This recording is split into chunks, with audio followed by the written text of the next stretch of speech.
Happy Saturday, everybody. I hope everybody enjoying their day. Happy April 8th. Well, tonight, y'all know my favorite show come on, Love and Marriage Huntsville. I told y'all last week that I was gonna start doing a reaction on that show, and I am. I'm gonna do a reaction. I promise y'all. Y'all to get a reaction to the off that show. Um, but I want to talk about um confined to a hospital bed and still managing my life.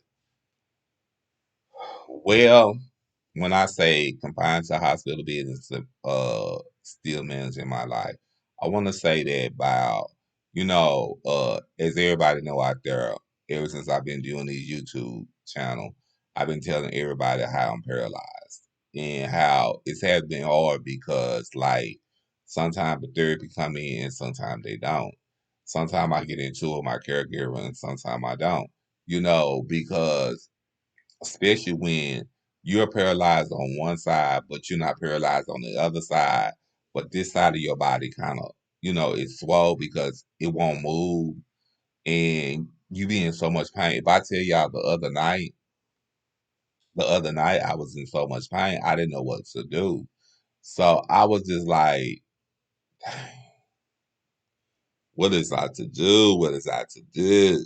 So to make a long story short, I was just like, I was hurting. So I was taking like four. I took 5 pain pills that day, and I instantly got sick the next day because I was in so much pain and I didn't know what to do. I didn't take them all the same time. I was taking them apart from the time, but it just like you when you're sick and you in a lot of pain, you don't know what to do.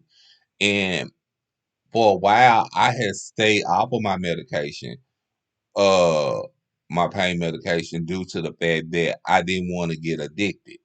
But my mama was starting seeing that you didn't start taking that pain medication, and because she has hated to see me in a whole bunch of pain, I was more like trying to deal with the pain than instead of trying to uh take the pain medication because I didn't want to.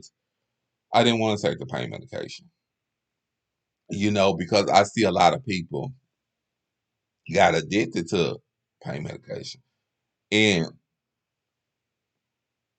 most of them was my friends. And plus, I'm gonna tell y'all something. I don't know if I ever told y'all this. Back when I was out there in them streets doing my thug thizzle, I I was addicted to a lot of stuff. I was doing a lot of stuff. I wouldn't say I addicted.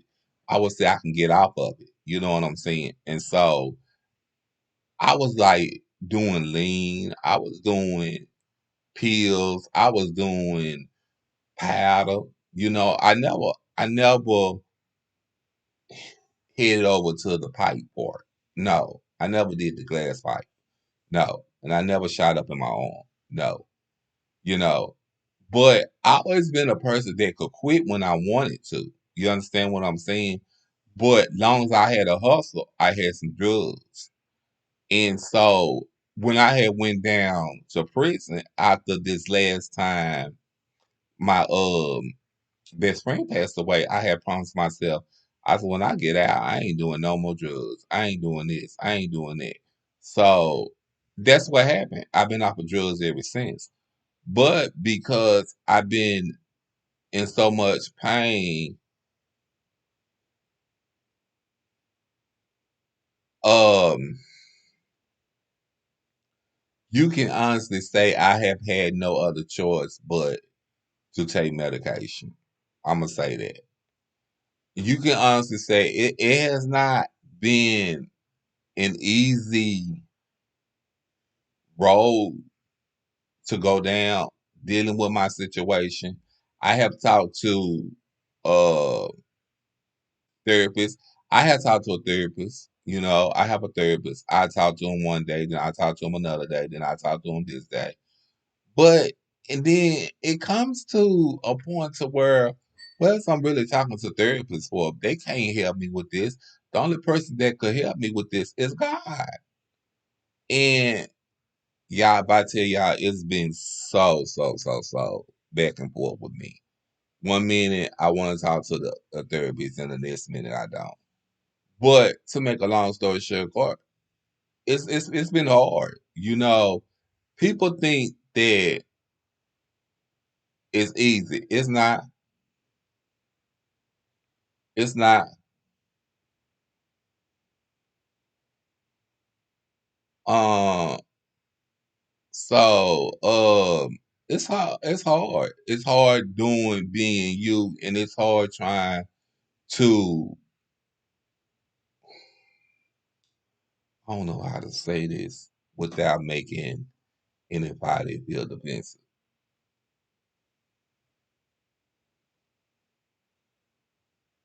It's hard being you, and it's hard living the life that you live. Meaning that you could be the type of person that people love, people respect, but people want to be around it. But as soon as you get sick, people don't. I feel like people don't respect you, and people don't love you like they used to, and people don't care about you. That's just the way I feel about it. Say I'm wrong, but that's just the way I feel. Um, do I do I feel like people need to learn how to get to know you and respect your feelings? I do, but it don't matter how much we preach about it in today's society. It don't mean it's gonna happen. I'm gonna tell y'all something. I wasn't gonna say this.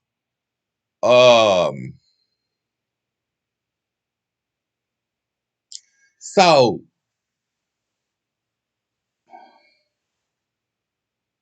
Tuesday, this is what happened, y'all.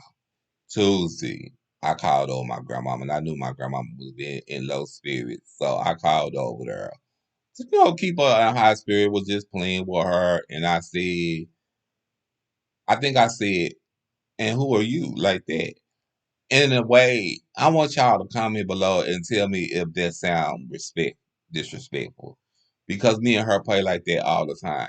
She was saying that I disrespected her and this and that, and she won't. So I called her back and said, "Well, if you feel like that I disrespected you, I apologize." But I don't understand how it's okay for you to disrespect me, but when you feel like it, you being disrespected, you get all in your feelings. I don't like the way it is that when it comes to a point to where you talk about me to my sisters, and I don't like the way it comes to a point to where you just about me. Period. I don't like it, and I know I'm probably going to get some flack for this because I'm pretty sure my family's probably watching this. I don't care because I feel like I'm at that point to where I'm going to be 50 in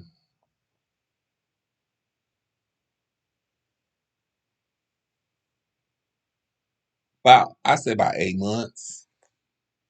And I feel like I should be able to speak my mind or say how I feel without anybody getting offended.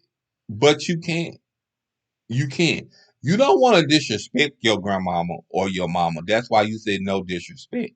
And I did say no disrespect because to me, in reality, I didn't even know that I was disrespecting her. I feel like I wasn't. So I didn't really know that I was disrespecting my grandmama. And I told her I had said that I apologized because I didn't know I was disrespecting her.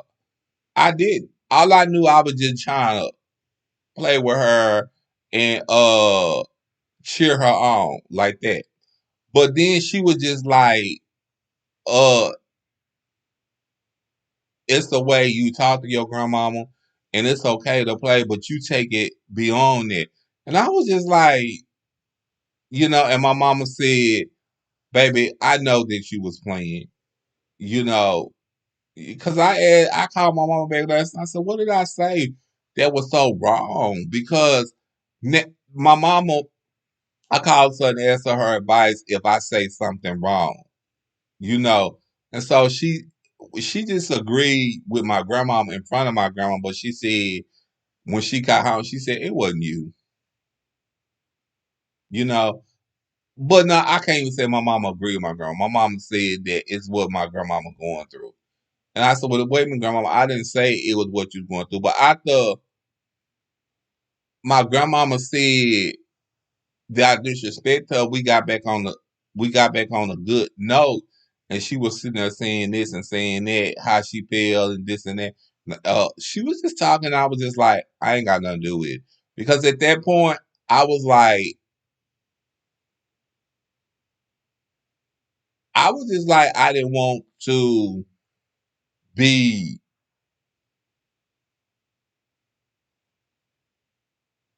in a bundle of the situation. I was like, I didn't feel like I wanted her to feel like that I was disrespecting her again. So what I did was I did the most thing that's possible. And I just said, I shut my mouth. And and y'all, that's just what I did. I shut my mouth. I didn't say nothing. I didn't. Because I feel like by then I feel hurt. I feel hurt. I feel hurt. And I feel like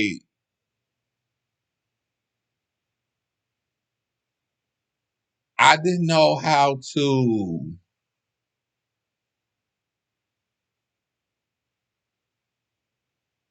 really control what I was going through. So I just let it go. Okay, y'all. I want to get off of here. And I want to say I love y'all. Bye.